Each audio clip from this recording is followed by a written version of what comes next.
welcome back to my channel Social Science Stories. I am Tanvi Suchan. Today I am here with another exciting topic, international organization. ये political science class 12 का एक ऐसा topic है जिसमें हम पढ़ेंगे कि वर्ल्ड में इतने सारे डिस्प्यूट्स होने के बाद, इतने सारे कॉन्फ्लिक्ट्स एंड इकोनॉमिक क्राइसिस आने के बाद भी why do we still need international organization, for example United Nations. इस टॉपिक को अलग नाम से भी जानते हैं जिसे बोला जाता है United Nations and its organisation. तो without wasting any time, let's get started. The topics we are about to cover are why international organization, reorganizing the need of cooperation and between actual cooperating, evolution of UN. तो पहले आइए समझते हैं United Nations के लोगो को. तो आप जैसे कि ये देख सकते हैं, ये यूनाइटेड नेशन का लोगो है. इसके बाहर आपको देखेंगे ऑन द बोथ साइड्स कुछ लीव्स है. कैन यू गेस कौन से लीव्स हैं ये? तो yes, these are the leaves of olives. Olives को यहाँ पे डिस्क्राइब करा गया है as the symbol of peace. और जो ऑलिव्स के अंदर आप सर्कल देख रहे हैं, that is world. And world के अंदर थोड़ा सा दिखाया गया है कि वर्ल्ड की कितनी कंट्रीज है. एक हिसाब से वर्ल्ड मैप दिखाया गया है. तो आइए शुरू करते हैं. Why international organization? जैसे कि हम सब जानते हैं कि after having this organization United Nations, still world में बहुत सारे डिस्प्यूट्स हो रहे हैं, बहुत सारे कॉन्फ्लिक्ट्स हो रहे हैं. फॉर एग्जाम्पल अभी भी करंटली हम देख रहे हैं रशिया एंड यूक्रेन वॉर चल रहा है. तो वैसे ही यूनाइटेड नेशंस का रोल क्या है? तो आप यहाँ पे कैसे समझेंगे इस चीज को? आप इस पिक्चर को देखिए. इस पिक्चर में दिखाया गया है कि 2006 में वॉर होता है between Israel and Lebanon. Israel का एक पड़ोसी देश है लेबनान, जिसकी पॉपुलेशन बहुत कम है, और इजराइल काफी पावरफुल कंट्री है आज भी. तो यहाँ पे इस पिक्चर को देख के ये समझ आता है कि सब कुछ जब ये वॉर हुआ तो कैसे इजराइल लेबनान में डिस्ट्रक्शन करता है ऑन वेरी लार्ज स्केल. काफी पब्लिक बिल्डिंग, काफी लोगों की यहाँ पे डेथ हो जाती है, और जो नुकसान होता है उसका कोई भी भरपाई नहीं दिखने को मिल रही है. और उसके बाद दिखाया गया है चारों ओर बाहर यूनाइटेड नेशंस के लोगों. तो मतलब लड़ाई हुई जून में और यूनाइटेड नेशंस आ रहा है बाद में.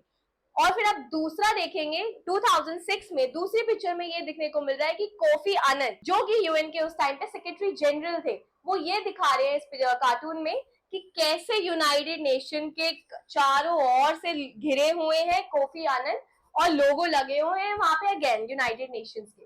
तो आपको यहाँ पे ये समझने की जरूरत है कि जितने भी वॉर्स होते हैं, जितने भी कॉन्फ्लिक्ट्स होते हैं, यूएन का क्या रोल है उस वॉर्स में. ऐसा नहीं है कि यूएन है तो कभी भी वर्ल्ड में वॉर नहीं हो सकता. जैसे कि मैं आपको एक छोटा सा एग्जांपल देती हूँ. आपकी और पड़ोसी की लड़ाई हो गई है, तो आपकी लड़ाई होने को कोई नहीं रोक सकता. बट हाँ, लड़ाई होने के बाद सॉल्यूशन कौन देगा, और आगे लड़ाई ना हो सेम मैटर पे, या ऐसी लड़ाई क्रिएट ही ना हो, ना कोई आपके दूसरा पड़ोसी ऐसी लड़ाई करे, इस चीज को प्रिवेंट कैसे करा जाएगा? तो आप किसी को ऐसे पावरफुल बंदे को बुलाते हैं जैसे जिसका बहुत ज्यादा दबदबा होता है, डोमिनेंट होता है, पावरफुल इंसान है, लोग उसकी बात सुनते हैं. एग्जाम्पल ले लीजिए सरपंच का. वो आगे सुलझाता है कि भाई लड़ाई मत करिए, हमें एक पीसफुल तरीका निकालना है साथ में रहने का, क्योंकि इवेंचुअली हम सबको साथ में रहना है, हम सारे पड़ोसी हैं, तो क्यों ना हम मिलजुल कर रहे. तो यूनाइटेड नेशन एक सजेस्टिंग बॉडी है, ये फोर्स नहीं करती है, इट जस्ट सजेस्ट यू. अब कौन कौन से मैटर पे सजेस्ट करती है? For example help with the matter of war and peace. यहाँ पे आपको वॉर में, जैसे कि आप ऐसी सिचुएशन में कि वॉर है, वॉर हो रहा है, तो आप उसको कैसे पीसफुली हैंडल कर सकते हैं, या अगर वॉर हो चुका है तो उसके जो रेपरेशंस है, जो उसका डिस्ट्रक्शन हुआ है, तो how that will be overcome. Next, help countries to cooperate to make better living for us all.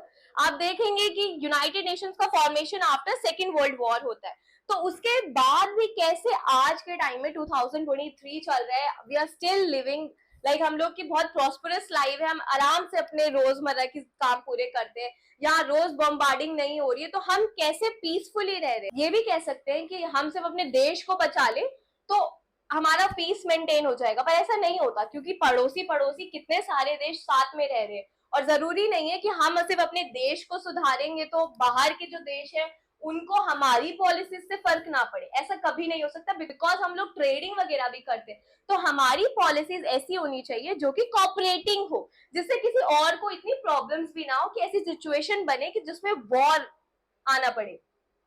Help to provide rule and bureaucracy. Confidence that benefit will be shared equally. आइए अब कुछ ऐसे लोगों के reviews जानते हैं जो कि बहुत प्रोमिनेंट पर्सन है। For example डैग हैमर्सगोल्ड। सो यहाँ पे डैग हैमर्सगोल्ड में इनका के एन जे साइलेंट है, तो इनकी प्रोनाउंसिएशन नेम की थोड़ा ध्यान से लीजिएगा, डैग हैमर्सगोल्ड।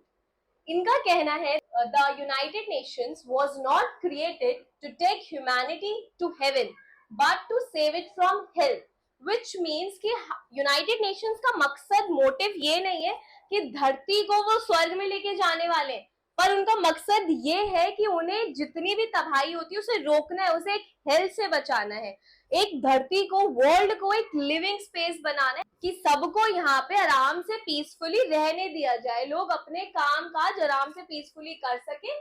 तो उनका मोटिव था ये।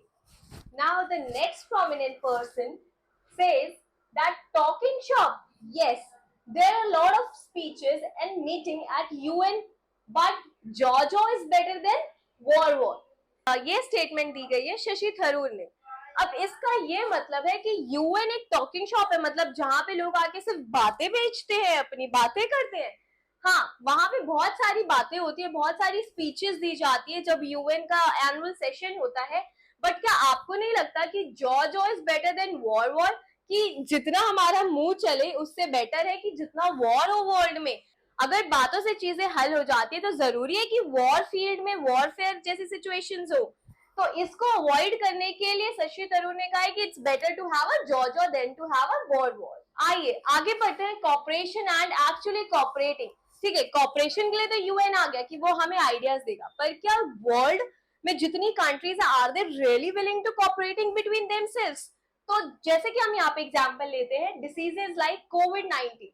वर्ल्ड में इतनी बड़ी डिसीज कोविड-19 जो आप हमें देखने को मिलती है, फैली थी, इतनी ज्यादा मारामारी हो गई थी, लोग मर रहे थे, जो डेथ रेशो थी वो बहुत ज्यादा बढ़ गई थी। तो क्या कोई एक कंट्री इस पे काम करती तो ये वर्ल्ड से ये डिसीज इरेडिकेट हो जाती, खत्म हो जाती? क्या ये पॉसिबल था कि सिर्फ एक कंट्री के काम करने से इतनी बड़ी डिसीज खत्म हो गई? नहीं।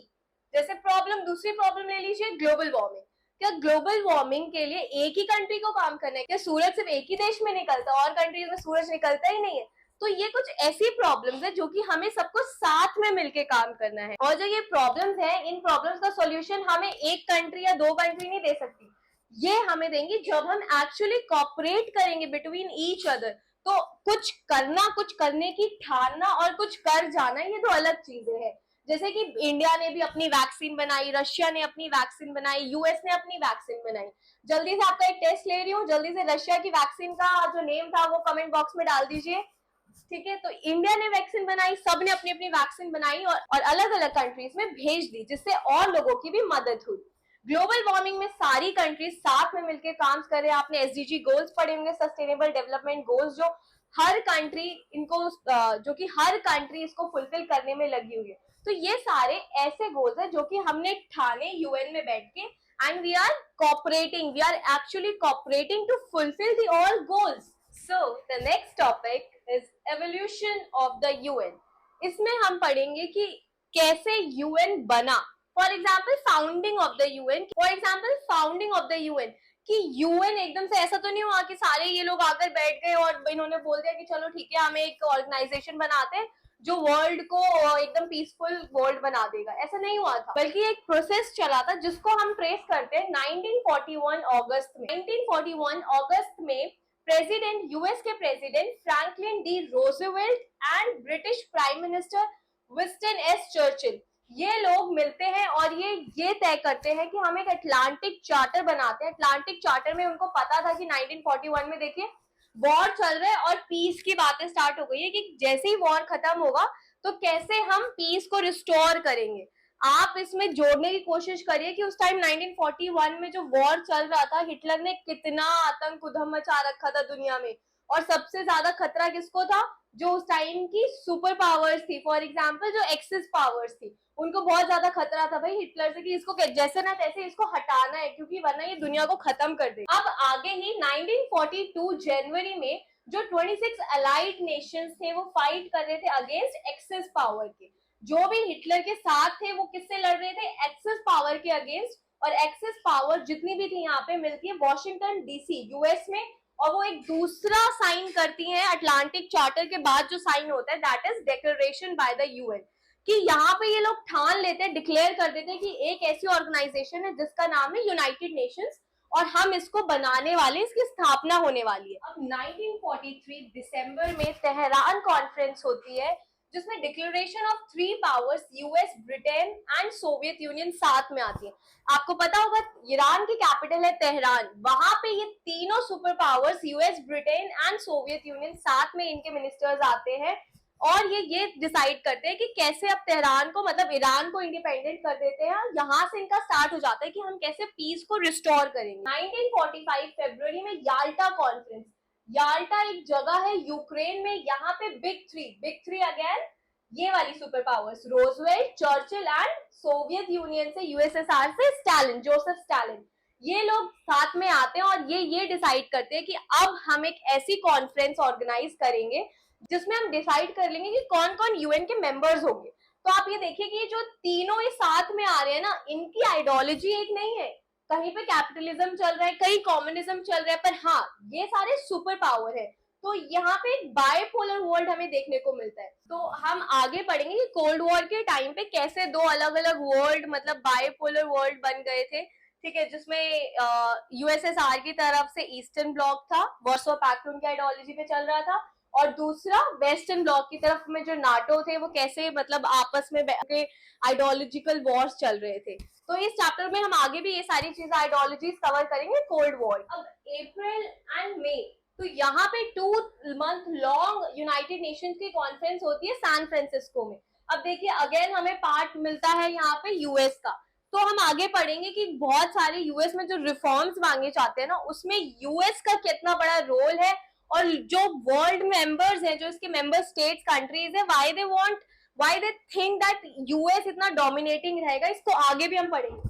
अब दूसरा 1945 जून 26 में एक अनदर चार्टर साइन होता है जिसमें ये डिक्लेयर हो जाता है कि अब जो यूएन बनने वाला है उसमें 50 मेंबर्स हैं। पर जब एग्जैक्टली यूएन बनता है तो उसमें 51 मेंबर्स हो जाते हैं, और 15 अक्टूबर क्योंकि पोलैंड भी यूएन को ज्वाइन कर लेता है। 1945 अक्टूबर 24 में UN was exactly now founded और इसे सेलिब्रेटेड किया जाता है एज यूएन डे। सो मतलब 24 अक्टूबर 1945 को हम हैप्पी बर्थडे मनाते हैं यूएन का। एंड 1945 अक्टूबर 30 में इंडिया भी ज्वाइन कर लेता है यूएन को और इसका पार्ट बन जाता है। आइए जानते हैं यूएन के बारे में और डीपली।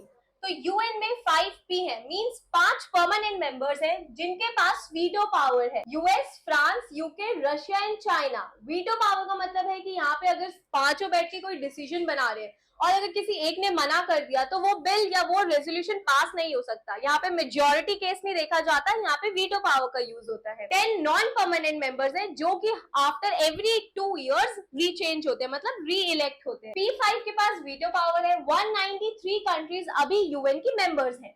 हेडक्वार्टर यूएन का न्यूयॉर्क यूएसए में है।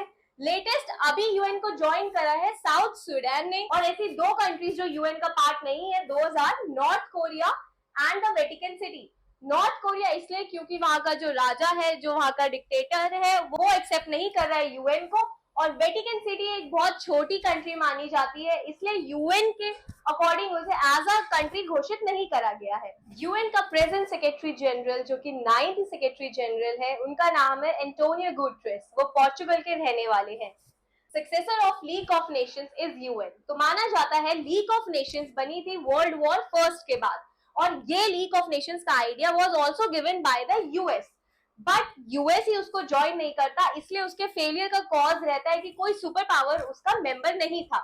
उसके बदले में बनाया जाता है यूनाइटेड नेशंस की वर्ल्ड में जो सेकेंड वर्ल्ड वॉर हुआ, अब ऐसा कोई और थर्ड वर्ल्ड या फोर्थ वर्ल्ड वॉर ना हो जाए, उसको प्रिवेंट करने के लिए यूनाइटेड नेशंस होता है। और उसका सक्सेसफुल होने का रीजन क्योंकि आज तक वो इतना एस्टैब्लिश है क्योंकि उसकी जो भी P5 मेंबर्स है they are from the super power. UN objective is to prevent international conflict and facilitate among others to have a cooperation, which means कि इंटरनेशनल कॉन्फ्लिक्ट को कैसे रोका जाए और फैसिलिटेट करा जाए कि among all the world countries एक पीस बना रहे हमारे बीच में। यूएन के 6 ऑर्गन्स हैं जिनका नाम है security council, general assembly, economic and social council, secretariat, international code of justice and trusteeship council, जो कि अब डिसॉल्व हो चुका है। आगे के टॉपिक्स हम कवर करेंगे इसके नेक्स्ट वीडियो में। टिल देन आप इस चैप्टर को अच्छे से पढ़िए और इस वीडियो को अपने फ्रेंड्स के साथ शेयर करिए। Don't forget to subscribe and like my video. I hope आप अपना ध्यान रख रहे होंगे। So take care and bye bye.